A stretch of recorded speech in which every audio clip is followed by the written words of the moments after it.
Sweden, very peaceful place, quite a wonderful country actually. Social democracy, everyone being kind and compassionate. A suicide bombing. A man tries to kill people going Christmas shopping. What an evil thing to do, Christmas shopping, eh?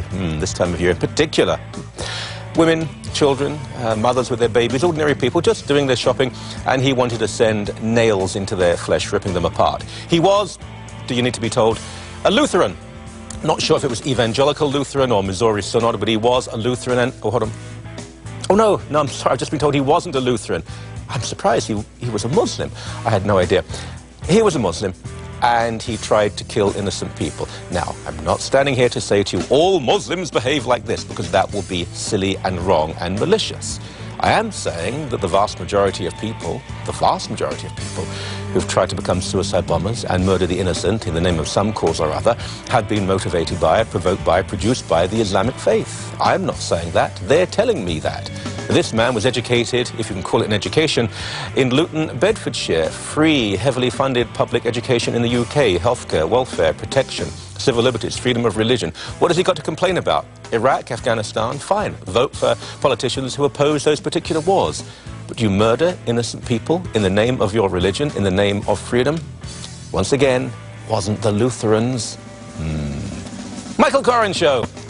The religion of peace. Now, whenever we talk about issues of terrorist attacks, suicide bombings and Islam, there's almost this proviso that has to be given. Not all Muslims are suicide bombers. I find that offensive that we even have to say that, because only a moron would think otherwise. I mean, how many Muslims do we all know? How many people I have on this show who are Muslim? It's ridiculous to even assume anything approaching that. However, suicide bombing is not exclusively but overwhelmingly Islamic, and we've just had in Sweden, and this case has to be discussed. Sweden, which is a country which embraces pluralism, protection for minorities. In Malmö, the third largest city in Sweden, half the Jewish community has left because they are so tired of Islamic attacks and anti-Semitism and so on. So Islam is not persecuted in Sweden. The man who committed the suicide bombing was trying to murder overwhelmingly Christmas shoppers, women doing the shopping, a lot of them, for Christmas. And he was educated in the UK, free education and healthcare and all that sort of thing. And just one more thing, this comes at a time when there's a picture that has come out of the bus bombings in London showing 4 angels, or 4 people who committed the bombing, angels, yes, who committed the bombing, and the grotesque figures are going to, I assume, to hell. They're apparently the victims of the bombing. Tarek, this is bizarre. No one's confronting them, Michael. No one. Just today, the Muslim Community Congress came out saying that this is Nazism, and Islamofascism has to be fought with the same vigor, ideologically, before anything else. And the Swedish bomber is not the first one.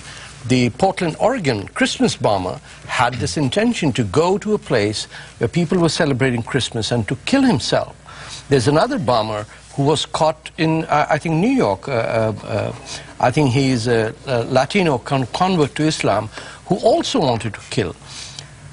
The problem is that there are not enough people in the intelligentsia or people on the center-left politics who are willing to say, this is fascism, we are not going to tolerate it, and we're not going to give credence or validity to those who represent the Jamaat Islami from India, Pakistan, or the Muslim Brotherhood in Canada.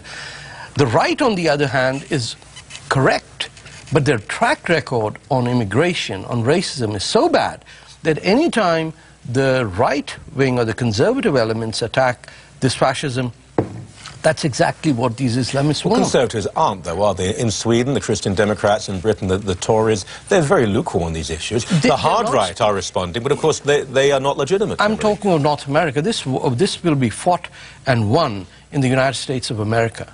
This is going to be won in Canada. Is this an issue in Canada? Michael, when I said on to Michael Enright on CBC that every high school has a Muslim Brotherhood unit, I was told I was McCarthy. 2 weeks later... By Michael Enright? Yes. Well, he's not... I don't think he's a very serious figure. Well, I'm saying that it was as if I was jumped in the middle of an interview, but 2 weeks later, we get a report done by McGill University where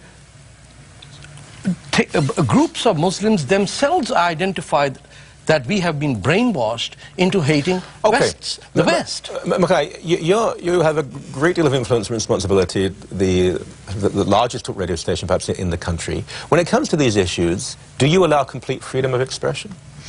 I hope so. I think that it's never hit as close to home. A story like this has seemed very far away, always in the past. And I think my take on this is probably rather pedestrian in that when I read the story this morning just before our early morning show meeting, it took me aback because I mean, I could have read about this story in any other part of the world and it wouldn't have fazed me. But the fact that it is in a part of the world that we associate with, or I can understand the mentality of so much, I think that there's something that sort of shakes you a bit. And I think when an event like this takes place in a country like Sweden, it changes the perspective not only in talk radio but of any citizen who reads about it. Well, two of the issues that he mentioned apparently, but before the explosion, of course, one was Swedish troops in Afghanistan, which is hardly a major issue, but the other one was Lars Vilks, who we had on the show, who drew a cartoon, and it was of Muhammad on the body of a pig.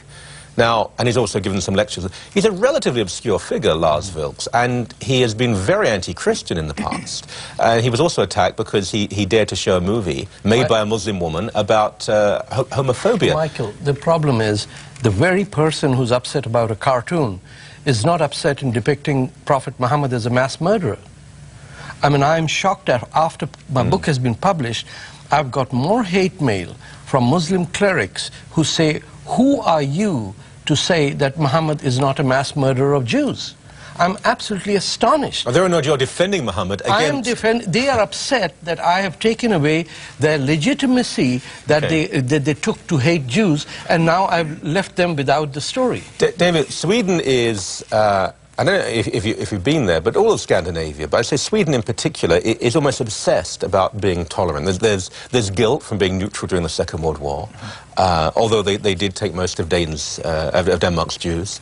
The Jewish community, I mentioned Malmö, the third largest city. It's only about 2,000 Jews. 1,000 of them have left because there are so many attacks by Muslims.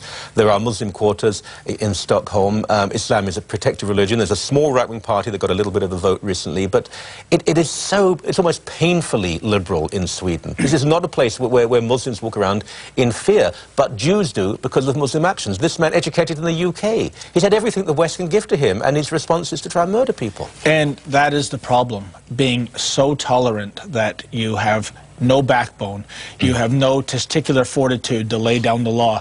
I like Tarek's first part of his analysis. When you look at the left wing, they are continually saying, how do we make things better to you? This is to the extremists. See, and this is the biggest problem, And the Michael. Conservatives are any different? Hold on a second.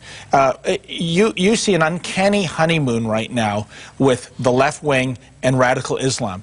And it's perverse, because if you look at what radical Islam stands for and what the left stands for, you know, the left, it's about women's rights, gay rights, freedom of expression, freedom of the press, everything the radical Islamists despise.